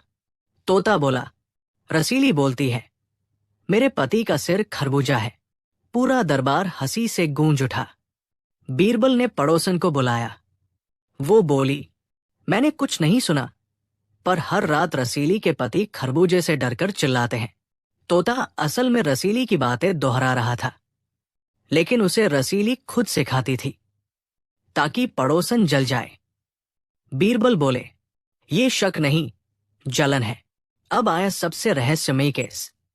एक महिला रोती हुई आई और बोली, मुझे शक है कि मेरी सास घूंघट में जासूस है। सभी चौंक गए। बीरबल ने सास को बुलाया। उसका घूंघट इतना मोटा था कि उसमें से आवाज भी गूंजती हुई आती। जांच करने पर पता चला सास के घूंघट में एक छोटा सा नक्काशीदार छेद था, जिससे वो सब देखती थी और हर शाम पड़ोस की खबर लिखती थी। सास असल में एक रहस्यमयी पत्रिका चलाती थी, घूंघट के पीछे की गुप्त बातें। बीरबल बोले, इस जासूसी की वजह शक नहीं, रचनात्मकता है। अकबर ने पत्रिका की सदस्यता ले ली। अब मामला और बिगड़ गया, क्योंकि कुछ दरबारियों ने अकबर के कान में कहा, हुजूर, बीरबल पर भी शक करना चाहिए। इतनी समझदारी किसी के पास अकेले कैसे हो सकती है? अकबर परेशान हो गए। उन्होंने बीरबल से कहा, आज तुम पर मुकदमा चलेगा, शक का। बीरबल मुस्कराए। अगले दिन दरबार में उन्होंने अपने 4 पुराने केस रखे और हर गवाह से वही सवाल किया, क्या आपको मुझ पर शक है? हर गवाह बोला, अगर शक होता तो आप हमारी मदद कैसे करते? अंत में बीरबल बोले, शक तभी आता है जब दिमाग खाली होता है, और भरोसा वही होता है जहां समझ होती है। अकबर ने उठकर बीरबल को गले लगाया। बीरबल ने पूरे शहर में एक ऐलान कराया, जिसे भी शक हो वो शक धोने का साबुन मुफ्त ले जाए। लोग हंसने लगे। एक पंडित ने पूछा, शक धोने का साबुन कौन सा? बीरबल बोले, हंसी। जब तुम दिल खोलकर हंसो तो शक के कीड़े मर जाते हैं। और उस दिन से दरबार में हर सुबह हंसी की सभा होती थी, जहां शक नहीं, केवल मुस्कान की सुनवाई होती। बीरबल और झूठ का पुल, जहां हर सच डूब जाता था और हर झूठ तैरने लगता था। बहुत दूर एक राज्य था, धोखापुर। वहां के राजा ने अकबर को संदेश भेजा, हमारे नगर में एक अजीब झील है, उसमें एक पुल है जिसे झूठ का पुल कहते हैं। वहां सच बोलने वाला डूब जाता है और झूठ बोलने वाला तैर जाता है। अकबर हैरान रह गए, बोले, ये तो किसी रहस्य से कम नहीं। बीरबल, ये तुम्हारा काम है। बीरबल मुस्कराए, जहां झूठ तैरने लगे और सच डूबे, वहां न्याय नाव बन जाता है। बीरबल पहुंचे धोखापुर। सचमुच वहां एक सुंदर झील थी, जिसके बीचों बीच एक लकड़ी का पुल था। पर हर किसी को पार करने से पहले एक सवाल करना होता। तुम जो कहोगे, अगर वो सच होगा तो डूब जाओगे और झूठ होगा तो तैरते रहोगे। लोगों ने डरकर बोलना बंद कर दिया था। राजा ने बीरबल से कहा, इस पुल की परीक्षा लो। अगर तुम इसे पार कर सको तो हम मानेंगे कि न्याय अभी जिंदा है। एक चोर को लाया गया, उससे कहा गया, बोलो कुछ। वो बोला, मैंने चोरी नहीं की। तुरंत पुल कांपा और चोर तैरता हुआ पार पहुंच गया। इसका मतलब वो झूठ बोल रहा था। राजा खुश, पर बीरबल सोच में डूबे। अब एक साधु को लाया गया। वो बोला, मैंने पूरे जीवन कभी झूठ नहीं बोला। पुल ने उसे डुबो दिया और पूरा नगर हंसी से गूंज उठा। बीरबल अब गंभीर हो गए। ये पुल भावनाओं से नहीं, तर्क से चलता है। अब बारी आई बीरबल की। राजा बोले, अब तुम बताओ, अगर सही निकला तो डूबोगे, झूठ निकला तो तैरो। बीरबल बोले, मैं अभी डूबने जा रहा हूं। सब चौंक गए। अब सवाल ये था, अगर वो डूब गए तो उनका कथन सच होगा, पर फिर तो उन्हें नहीं डूबना चाहिए। और अगर नहीं डूबे तो झूठ हुआ, पर उन्होंने कहा था डूबूंगा। पुल हिल गया, फफक उठा और फिर ठहर गया। राजा बोला, ये तो तर्क की गिरह है। बीरबल मुस्कराए, झूठ और सच से ज्यादा ताकतवर चीज है परस्पर विरोधी तर्क। बीरबल ने उस झील की जांच की। पता चला, झील में बहुत महीन गुप्त रस्सियां थी, जो हर आने वाले के कथन को सुनकर दरबार के गुप्तचरों द्वारा नियंत्रित की जाती थी। असल में ये एक राजकीय योजना थी जनता को डराकर रखने की। बीरबल ने उन गुप्तचरों को बेनकाब किया। बीरबल ने घोषणा की, जहां सच डूबने लगे और झूठ तैरे, वहां या तो पानी गंदा है या राजतंत्र। राजा ने झील को बंद करवाया, पुल तोड़ डाला और बोला, आज से हमारे राज्य में कोई झूठ का पुल नहीं रहेगा, बल्कि सच्चाई की सड़क बनेगी। जब बीरबल लौटे, अकबर ने पूछा, तो क्या पाया तुमने धोखापुर में? बीरबल बोले, जहां न्याय सो जाता है, वहां झूठ हवा में उड़ता है। अकबर ने कहा, और जहां बीरबल जागता है, वहां झूठ की पुलिया भी गुम हो जाती है। बीरबल और खटमल सेना का विद्रोह। राजमहल की सुबह हमेशा की तरह भव्य थी। सूरज की किरणें झील पर पड़ रही थी। पक्षी गीत गा रहे थे और नौकर चाकर पूरे महल की सफाई में व्यस्त थे। लेकिन आज एक कोना ऐसा था जहां सब कुछ उल्टा चल रहा था। राजा अकबर गद्दी पर बैठे बैठे लगातार खुजला रहे थे। बीरबल ने धीरे से पूछा, हुजूर, सब कुशल तो है? अकबर गुस्से से बोले, बीरबल, मुझे रात भर सोने नहीं दिया गया। खटमल है ये या राक्षस? बीरबल मुस्कुराए, लगता है दरबार में किसी ने विद्रोह कर दिया है। बीरबल ने जांच शुरू की, लेकिन कुछ घंटों में ही पूरे महल से अजीब खबरें आने लगी। वजीर साहब की पगड़ी के अंदर खटमल परिवार ने घर बना लिया था। शाही रसोई में खीर की जगह खटमल की टोली निकल रही थी। शाही कंबलों में खटमल सेना ने एक घोंसला बना लिया था और नारा लिखा था, नींद हमारी है, बिस्तर हमारा है। अचानक एक रात को महल की दीवारों पर पोस्टर लगे मिले, हम खटमल हैं, अब हम चुप नहीं रहेंगे। नींद हमारा अधिकार है और हमें राजमहल चाहिए। साथ में एक लाल स्याही से बनी मुहर, खटमल जनरल झुनझुन सिंह। अकबर चौंके। खटमल जनरल, ये विद्रोह मजाक नहीं रहा। बीरबल की योजना, खटमलों के साथ समझौता। बीरबल ने एक दिन महल में खटमल वार्ता सभा बुलाई। उस सभा में एक छोटा पिंजरा लाया गया जिसमें एक खटमल रखा गया। उसके सिर पर लाल रंग की बिंदी, पीठ पर पंख, और उसने अपने आप को जनरल झुनझुन सिंह बताया। बीरबल बोले, आपकी शिकायतें सुनी जाएंगी। कहिए, क्या चाहते हैं? जनरल झुनझुन सिंह बोला, हम पीढ़ियों से आपके तकियों में रहते आए हैं। अब हम अपने हक की जमीन चाहते हैं, बिना डर के, बिना झाड़ू के। दरबार में पहली बार खटमल बनाम बादशाह मुकदमा शुरू हुआ। जनरल झुनझुन सिंह ने दलील दी, जब मनुष्य को जमीन चाहिए होती है तो वो कब्जा कर लेता है। हमने भी तो वही किया है। बीरबल बोले, लेकिन खून चूसना अपराध है। जनरल बोला, और मनुष्य जो गरीबों का खून चूसते हैं, क्या वो अपराध नहीं? दरबार में सब चुप। बीरबल ने सब खटमलों को एक भव्य भोज का न्योता भेजा। शाही बिस्तरों में आमंत्रण, गरम दूध, इंसानी खून और नींबू तेल की सौगात। खटमल सेना आनंद से कूद पड़ी। उसी रात पूरे महल में खटमल भोज मनाया गया। लेकिन बिस्तर में बिछा था नीम की पत्तियों का झोल, कपूर और देसी मिट्टी का लेप। एक ही रात में खटमल सेना उल्टी पलटी करके महल छोड़ भागी। सुबह एक आखिरी पत्र मिला, हम अपनी हार स्वीकार करते हैं, पर जनरल झुनझुन सिंह वापस आएगा। अगली सर्दियों में अकबर हंसे, बीरबल, तुमने तो खून चूसने वालों को भी हंसते हंसते हरा दिया। बीरबल मुस्कुराए, हुजूर, राजनीति से बड़ी कला खटमल नीति है।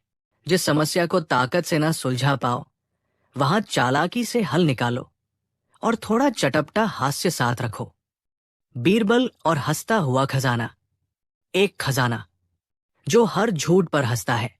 एक सुबह अकबर के महल में हलचल मच गई। राजमहल के नीचे खुदाई हो रही थी, एक नई बावड़ी बनाने के लिए। लेकिन खुदाई में निकला एक पुराना लोहे से बना संदूक, जिस पर लिखा था, जो झूठ बोले ये खजाना हंसेगा। बीरबल को बुलाया गया। उन्होंने संदूक को देखा। संदूक बंद था, पर उसमें से अजीब सी आवाजें आ रही थी, मानो कोई अंदर हंस रहा हो। अकबर बोले, बीरबल, ये खजाना हंसता क्यों है? बीरबल मुस्कराए, लगता है कोई प्राचीन जादू है हुजूर। जो भी झूठ बोलेगा, खजाना हंसने लगेगा। अकबर ने दरबार में सभी को बुलाया। जिसने भी जीवन में कभी झूठ न बोला हो, वो पहले इस खजाने के सामने जाकर सच बोले। पहले मंत्री गया, मैंने कभी रिश्वत नहीं ली। संदूक, हाँ हाँ हाँ।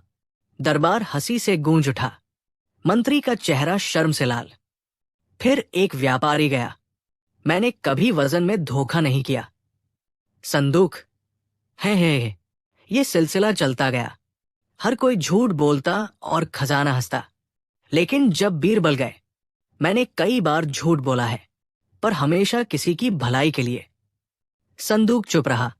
अकबर बोले, ये तो सच का खजाना निकला, अब इसका क्या करें? रात को राजमहल में शोर मचा।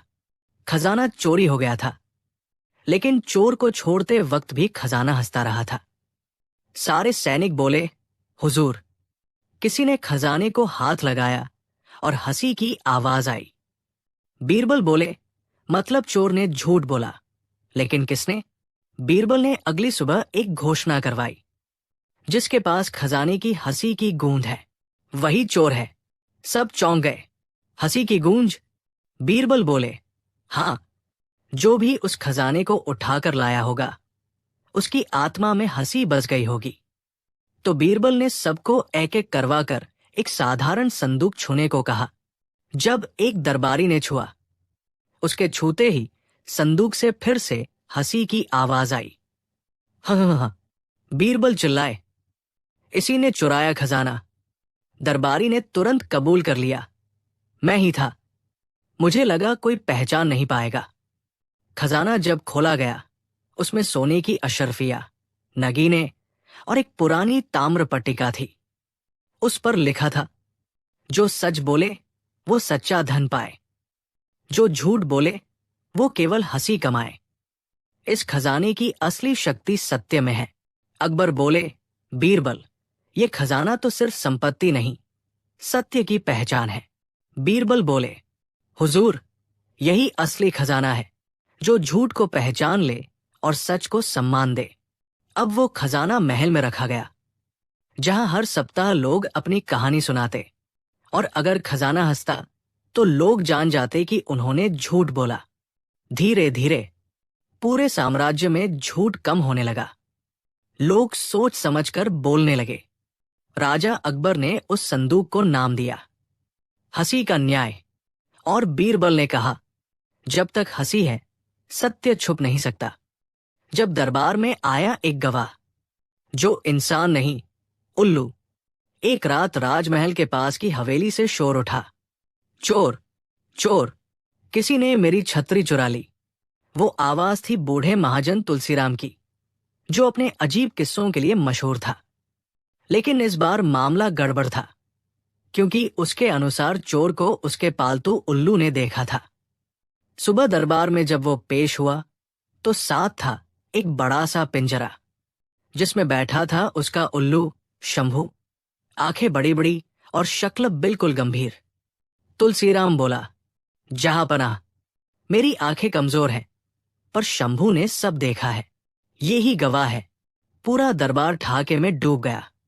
अकबर बोले, बीरबल, अब तुम ही बताओ, एक उल्लू की गवाही मानी जाए? बीरबल बोले, हुजूर, अगर मामला उल्लू का है तो सुनवाई भी कुछ अलग होगी। बीरबल ने तुरंत एक अनोखी अदालत लगवाई, उल्लू की अदालत, जहां हर इंसान को उस उल्लू के सामने खड़ा किया जाना था। बीरबल बोले, अगर उल्लू चिल्लाए या पल के झपकाए, समझो कुछ गड़बड़ है। सबसे पहले गया वकील मलखान। उल्लू ने कुछ नहीं किया।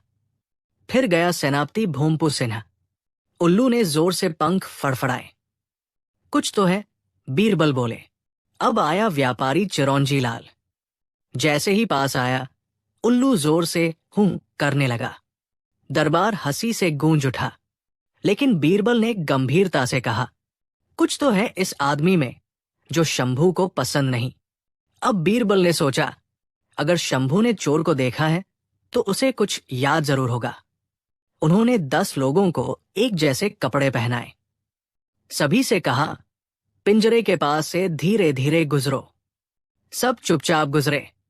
लेकिन जैसे ही 7वां आदमी आया, उल्लू जोर से बोला, हूं, और पिंजरे में इधर उधर उड़ने लगा। बीरबल चौंके, यही है असली चोर। उन्होंने उस आदमी की तलाशी ली और उसके जूते के नीचे से निकली चांदी की छतरी की छोटी मूठ। अब सामने आया सच्चाई का खेल। वो आदमी बोला, हुजूर, मैंने चुराई थी छतरी, पर मेरी मंशा गलत नहीं थी। बीरबल बोले, ओह, चोरी की भी नेक मंशा? वो बोला, वो छतरी शुद्ध चांदी की थी और मैं उसे पिघलाकर तलवार की मूठ बनवाना चाहता था, ताकि युद्ध में जीत मिले। बीरबल हंस पड़े। अगर हर युद्ध तलवार की मूठ से जीता जाता तो युद्ध में सैनिक नहीं, सुनार भेजे जाते। दरबार ठहाकों से भर गया। अकबर बोले, बीरबल, ये तो पहली बार देखा कि किसी पालतू ने गवाही दी और असली चोर पकड़ा गया। बीरबल बोले, हुजूर, हर इंसान के मन में कहीं न कहीं एक उल्लू छिपा होता है। फर्क बस इतना है कि कुछ सही वक्त पर बोलते हैं और कुछ केवल रात में। अकबर ने उल्लू शंभू को दिया एक सोने का पंखा और तुलसीराम को दिया न्याय का सम्मान पत्र। और बीरबल ने कहा, अगर हर गवाह इतना समझदार हो तो हर अदालत में सच्चाई खुद उड़कर आ जाए। और उल्टी चिट्ठी का रहस्य। एक दिन बादशाह अकबर के पास एक अजीब चिट्ठी आई। चिट्ठी में सिर्फ इतना लिखा था, जो पढ़े वही चोर है। अकबर चौंके। उन्होंने चिट्ठी बीरबल को दिखाते हुए कहा, देखो बीरबल, किसी ने मजाक उड़ाया है, लेकिन इसमें जरूर कोई चाल है। बीरबल ने चिट्ठी पढ़ी और मुस्कुराए। जहांपनाह, ये सीधी नहीं उल्टी चिट्ठी है। जो लिखा है वही इसका उल्टा है। इसका मतलब है, चोर ने ये चिट्ठी नहीं पढ़ी। अकबर हैरान रह गए। मतलब चोर वही है जिसने डरकर चिट्ठी को हाथ नहीं लगाया? बीरबल बोले, जी हाँ, हमें अब सिर्फ इतना करना है कि इस चिट्ठी को सभी दरबारियों के सामने रख देना है। जो इसे पढ़ने से बचेगा वही दोषी होगा। अगले दिन दरबार में चिट्ठी एक मेज पर रखी गई। सभी दरबारी उत्सुकता से पढ़ने लगे, लेकिन एक मंत्री दूर से ही देखने लगा और कुछ घबरा गया। बीरबल ने तुरंत कहा, जहांपनाह, यही है वो शख्स जो इस चिट्ठी से डर रहा है। यही चोर है। अकबर ने मंत्री को पकड़ने का आदेश दिया। जब उसकी तलाशी ली गई तो दरबार के खजाने की कुछ चीजें उसके पास से मिल गई। अकबर बोले, बीरबल, तुम्हारी बुद्धि सच में कमाल है। एक उल्टी चिट्ठी ने सीधा फैसला सुना दिया। बीरबल मुस्कराए और बोले, जहां चोर की नीयत उल्टी हो वहां न्याय भी जरा टेढ़े अंदाज में देना पड़ता है। बीरबल और उत्तर प्रदेश का मुकदमा। एक दिन सुबह सुबह अकबर के दरबार में 4 आदमी हाफते हुए आए। उन्होंने कहा, जहांपनाह, हम 4 अलग अलग राज्य से आए हैं। राजस्थान, बिहार, मध्य प्रदेश और दिल्ली से। हमें बहुत बड़ा अन्याय हुआ है। अकबर ने पूछा, किसने किया अन्याय? चारों बोले, उत्तर प्रदेश ने। दरबार में सन्नाटा छा गया। अकबर हंसे, क्यों भाई? एक राज्य किसी इंसान की तरह अपराध कैसे कर सकता है? चारों बोले, उत्तर प्रदेश सिर्फ एक जगह नहीं, एक असर है। वहां का बोली ठोली, जुबान, सड़क, पकोड़े, गली, जलेबी, नेतागिरी और तुनक मिजाजी ने हमें सताया है। हम सबका दावा है कि यूपी हमें परेशान कर रहा है। बीरबल बोले, तो ये एक अजीब केस है। उत्तर प्रदेश बनाम 4 राज्य। इसका न्याय तो अब उड़ते हुए नहीं, उड़ाते हुए होगा। अकबर ने आदेश दिया, उत्तर प्रदेश को दरबार में बुलाया जाए। कुछ ही देर में एक शख्स आया, धोती कुर्ता, गमछा डाले, आंखों में ठेठकड़। वो बोला, हमार नाम है उत्तर प्रदेश। झूठ बोले कौनो तोहरे सामने चाय तक ना पिए। पूरा दरबार हंसी से लोटपोट। बीरबल बोले, तुम्हारे खिलाफ आरोप है कि तुम झगड़ालू, स्वाद में टपोरी और हर चीज में हम ही राजा की भावना रखते हो। उत्तर प्रदेश हंसा, अरे ये तो हमारा नेचुरल टैलेंट है। एक, राजस्थान। हम जब भी जाते हैं यूपी, वहां के लोग कहते हैं, ओ राजस्थानी ऊंट के पेट में नमक है। ये अपमान है। 2, बिहार। हमारे बिहारी छात्रों को हर चौराहे पर चिढ़ाया जाता है, तू पटना वाला है क्या? हम सम्मान चाहते हैं। 3, मध्य प्रदेश।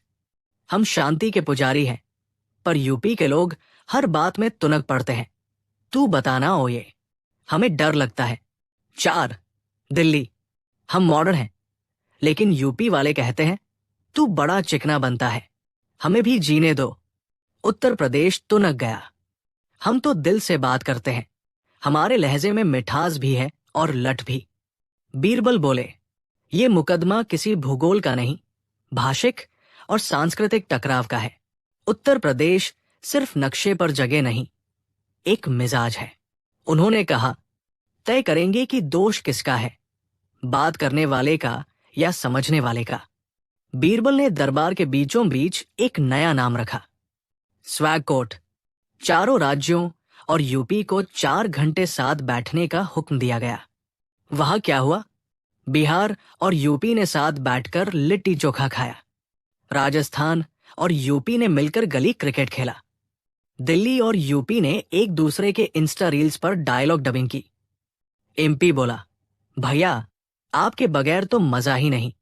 बीरबल बोले, उत्तर प्रदेश की भाषा जरा सी मिर्चीदार है, पर दिल से है। ये राज्य नहीं, एक मसालेदार दोस्त है। अकबर हंसे और कहा, उत्तर प्रदेश पर से सभी आरोप हटाए जाते हैं, क्योंकि वो दूसरों को हंसाकर खुद पर मुकदमे झेलता है।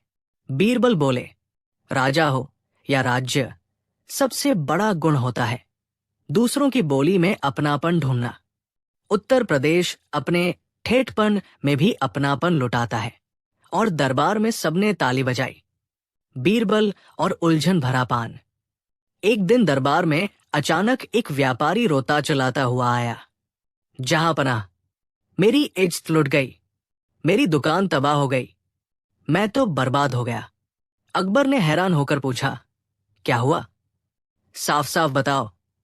व्यापारी बोला, हुजूर, मैं पान की दुकान चलाता हूं। कल रात किसी ने मेरी दुकान में सेंध लगाकर सभी पान खा लिए और बस एक पान छोड़ दिया जिस पर लिखा था, शाही स्वाद यही है। पूरा दरबार हंसी से लोटपोट हो गया, मगर अकबर ने गंभीरता से कहा, इसमें हंसने की नहीं, समझने की बात है। चोर पान खा गया पर एक खास संदेश छोड़ गया। ये शाही स्वाद वाला पान किसे दिया जाता है? व्यापारी घबराया और बोला, हुजूर, वो तो सिर्फ शाही दरबारियों को दिया जाता है, वो भी खास मसाले से। अब बीरबल मुस्कराए, जहां पनाह, अगर इजाजत हो तो मैं इस पान चोर को ढूंढ लाऊं। अकबर ने तुरंत हामी भर दी। बीरबल पहले पहुंचे पास की मस्जिद के पास बैठे फकीर के पास, जो हमेशा पान चबाता रहता था। बीरबल ने कहा, बाबा, सुना है आपको शाही स्वाद पसंद है? फकीर हंसते हुए बोला, अरे बेटा, मुझे तो मुफ्त का स्वाद ही सबसे शाही लगता है। बीरबल ने उसकी जुबान देखी, लाल थी, लेकिन मसाले की तेज गंध नहीं थी। बीरबल बोले, नहीं, असली शाही स्वाद की बात ही कुछ और होती है। फकीर बोला, तो जरा वो स्वाद मुझे भी चखा दो। बीरबल मुस्कराकर आगे बढ़ गए। बीरबल सीधे पहुंचे महल के उस रसोइये के पास जिसे मीठा बहुत पसंद था। बीरबल बोले, कहो भाई, कोई नया स्वाद चखा हाल ही में? रसोइया चौंका और बोला, मैंने नहीं, मैं तो सिर्फ जलेबी और रसगुल्ले में मग्न रहता हूं। बीरबल ने उसकी थाली में देखा, उस पर पान का छोटा सा दाग था। ये क्या है? रसोइया पसीना पसीना हो गया। मालूम नहीं, किसी नौकर ने शायद। बीरबल बोले, कोई बात नहीं, अब मैं खुद तुम्हें शाही स्वाद चखाऊंगा। रसोइया घबराकर दौड़ पड़ा। बीरबल दरबार में लौटे और बोले, जहां पनाह, ये कोई मामूली चोर नहीं, ये कोई ऐसा है जो शाही मसाले की पहचान रखता है और दरबार के भीतर आता जाता है। अकबर ने कहा, क्या मतलब? बीरबल बोले, इसका मतलब है कि चोर हमारे ही बीच में है। पूरा दरबार सन्नाटे में आ गया। तभी एक दरबारी ने खासा, उसकी सांस में तेज इलायची और गुलकंद की खुशबू थी। बीरबल की नजरें चमक उठीं।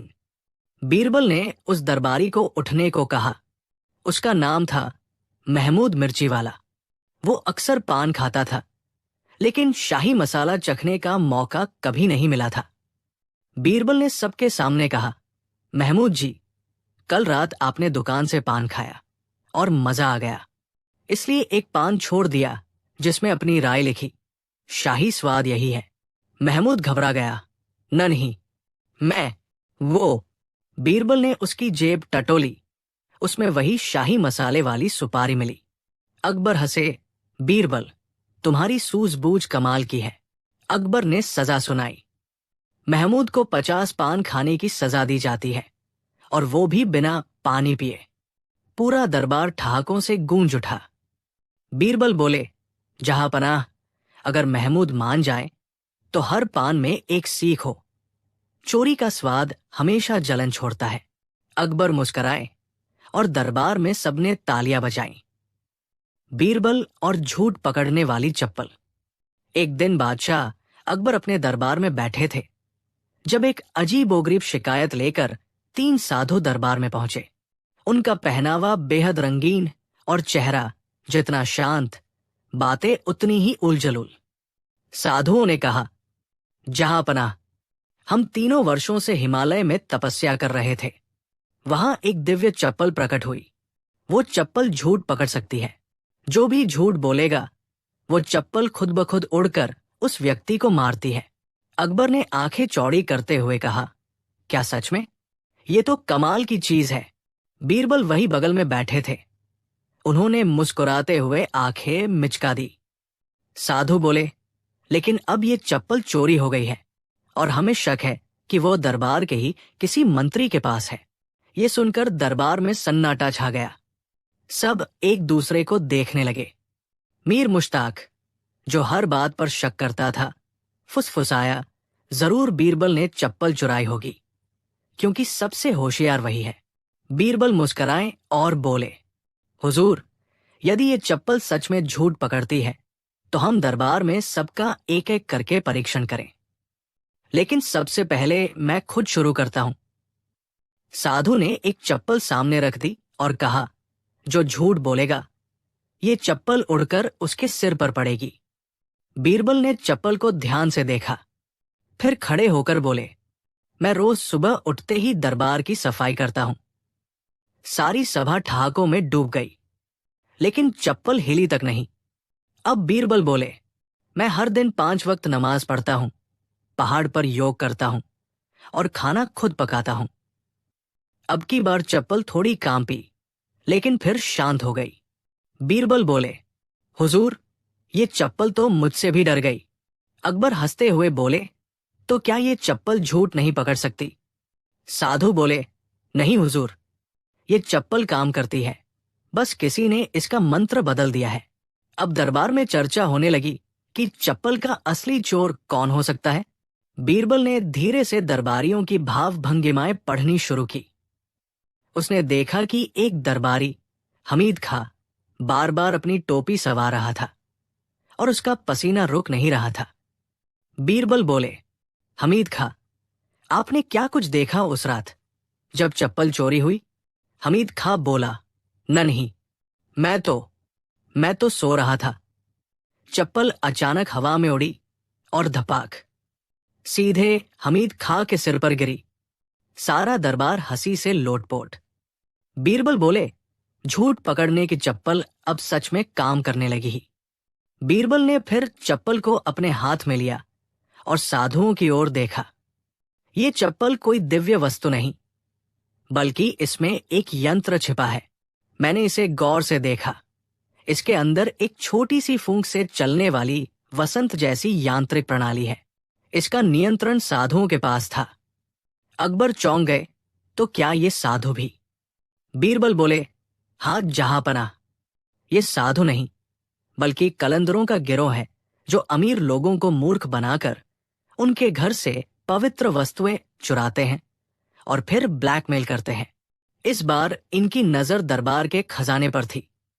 अकबर ने गुस्से में कहा, इन सबको तुरंत गिरफ्तार किया जाए। सैनिकों ने तीनों साधुओं को पकड़ लिया और बीरबल ने झुककर कहा, और ये चप्पल, इसे मैं अपने संग्रह में रखता हूं ताकि कभी कभी झूठ पकड़ा जा सके। अकबर ने हंसते हुए आदेश दिया, अब से दरबार की बैठक शुरू होने से पहले हर मंत्री को चप्पल परीक्षण देना होगा।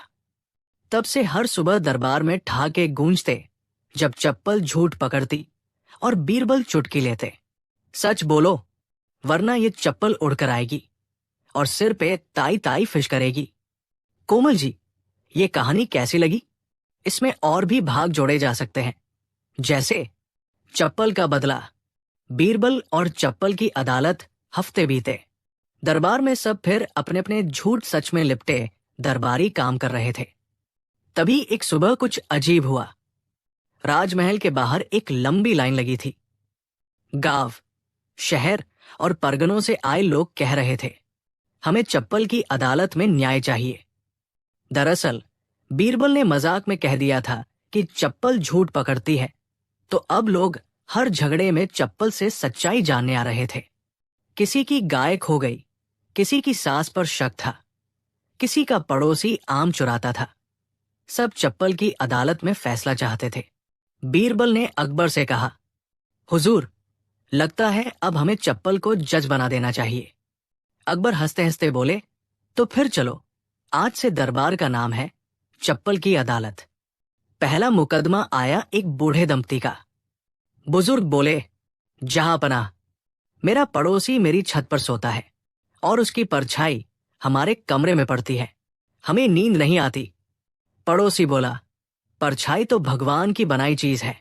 बीरबल बोले, ठीक है, तो अब आपकी परछाई हर रोज राजमहल की छत पर पड़ेगी और बदले में आप राजमहल के सफाई खर्चे उठाएंगे।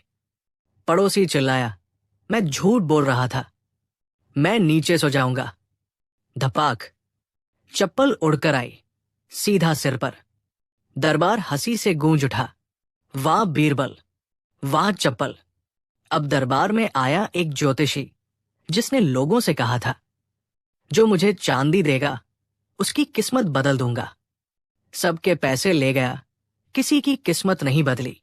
बीरबल बोले, तो आइए चप्पल से पूछते हैं। ज्योतिषी बोला, मैंने किसी से झूठ नहीं कहा। फटाक, चप्पल 2 बार मारी। बीरबल बोले, लगता है तुम्हारा राशि में 2 बार झूठ लिखा था। अकबर बोले, बीरबल, ये चप्पल तो अब मंत्री से ज्यादा काम कर रही है।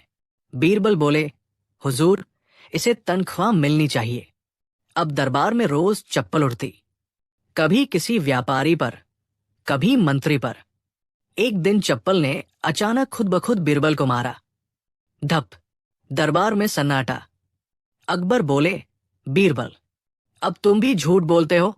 बीरबल हंसते हुए बोले, नहीं हुजूर, मैं सुबह अपनी पत्नी से कह आया था कि आप सबसे सुंदर हैं, और चप्पल ने पकड़ लिया। सभी दरबारी लोटपोट हंसी में डूब गए। अकबर बोले, इसका मतलब अब ये चप्पल सिर्फ झूठ नहीं, गृहस्थी का भी सच पकड़ने लगी है।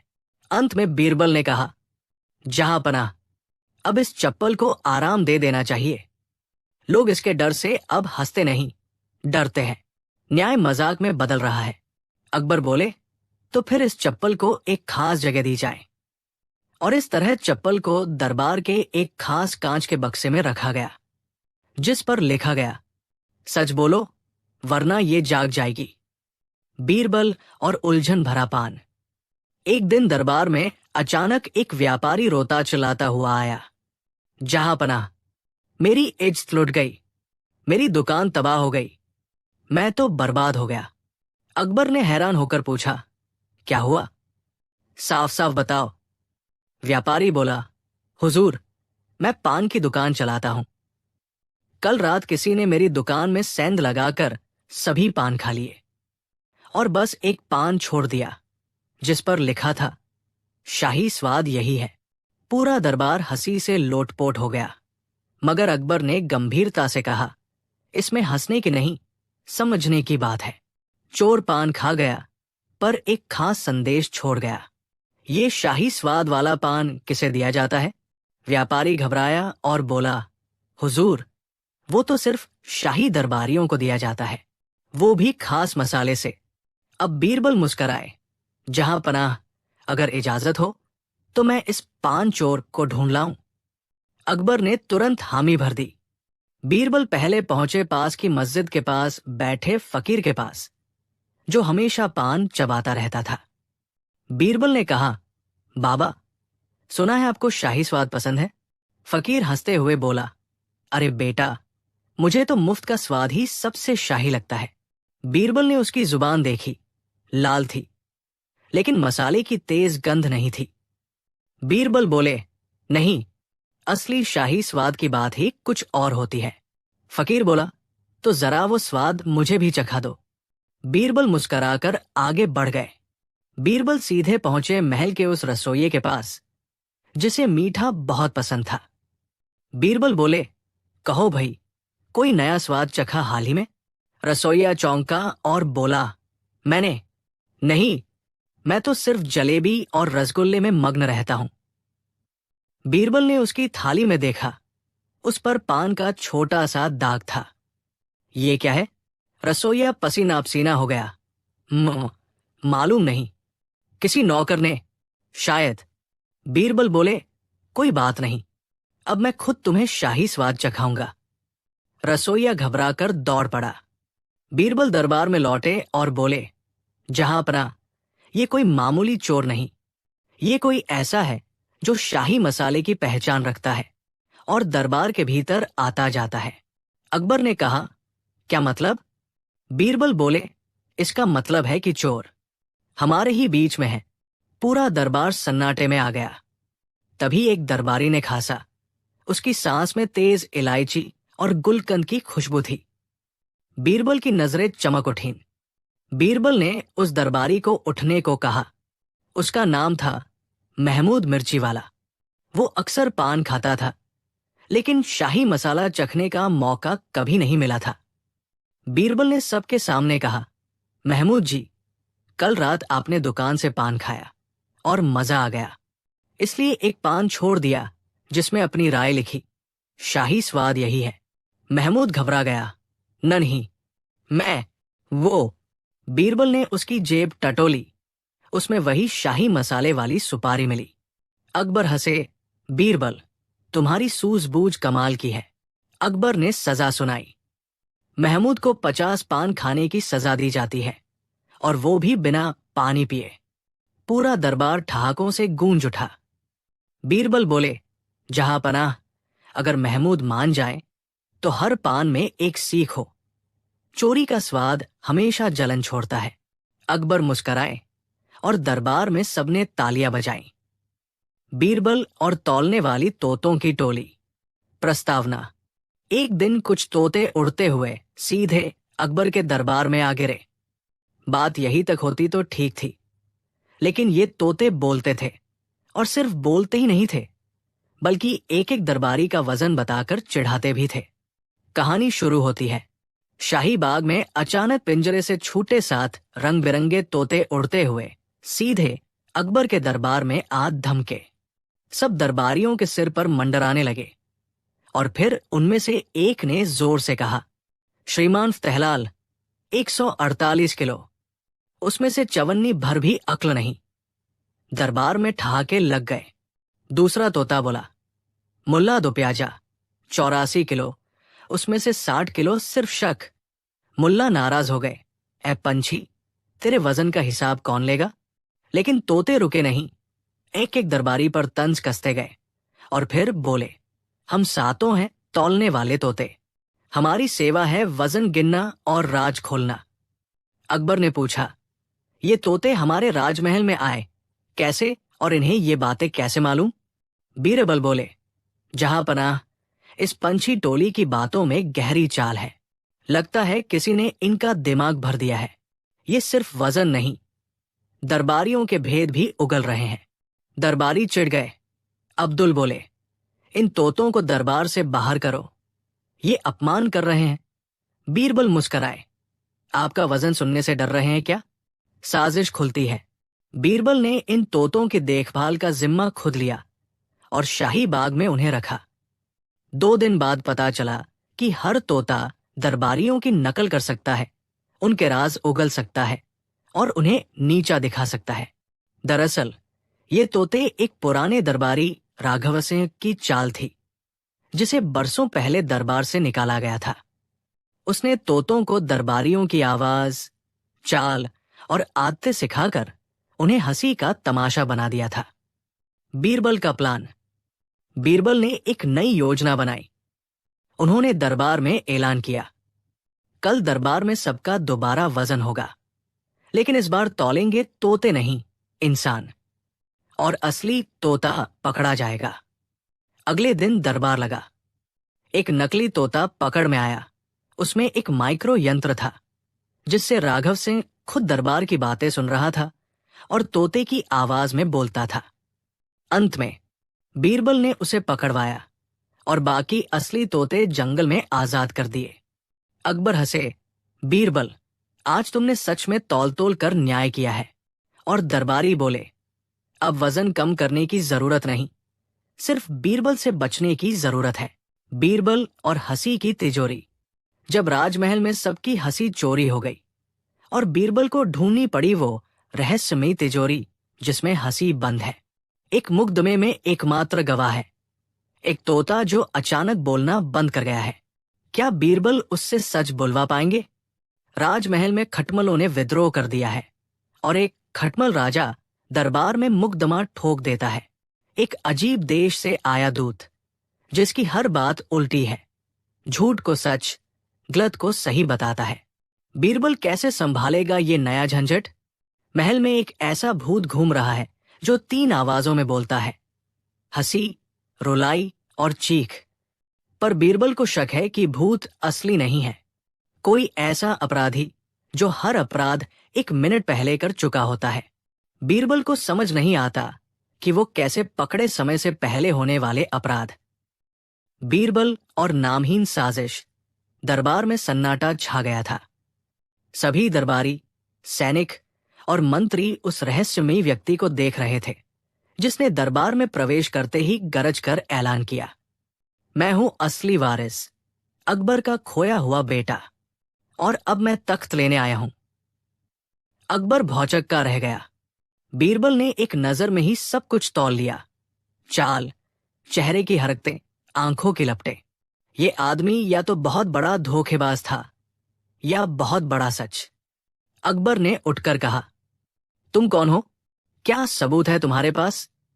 वो व्यक्ति मुस्कुराया और बोला, जहांपना, आपके पुराने राजमहल के शाही दस्तावेजों में एक रजिस्टर है, ताज की परछाई, उसमें दर्ज है मेरा नाम।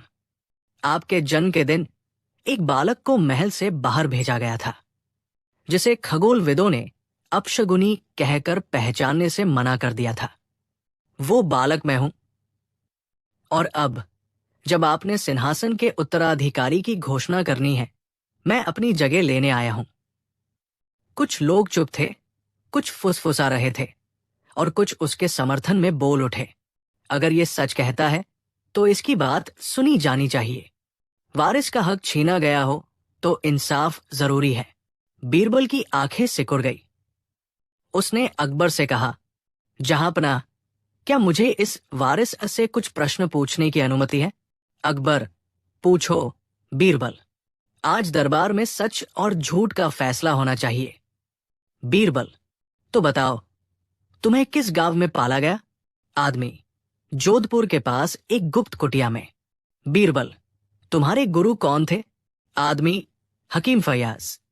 बीरबल, मन में सोचते हुए, यही नाम था जो साजिश के तेल में भी मिला था। बीरबल ने मुस्कुराकर अगला सवाल दागा, अगर तुम वाकई बादशाह के बेटे हो तो बताओ, अकबर ने अपनी पहली किताब किसे समर्पित की थी? आदमी थोड़ा रुका, फिर कहा, अपने पिता को। दरबारियों में कुछ फुसफुसाहट हुई।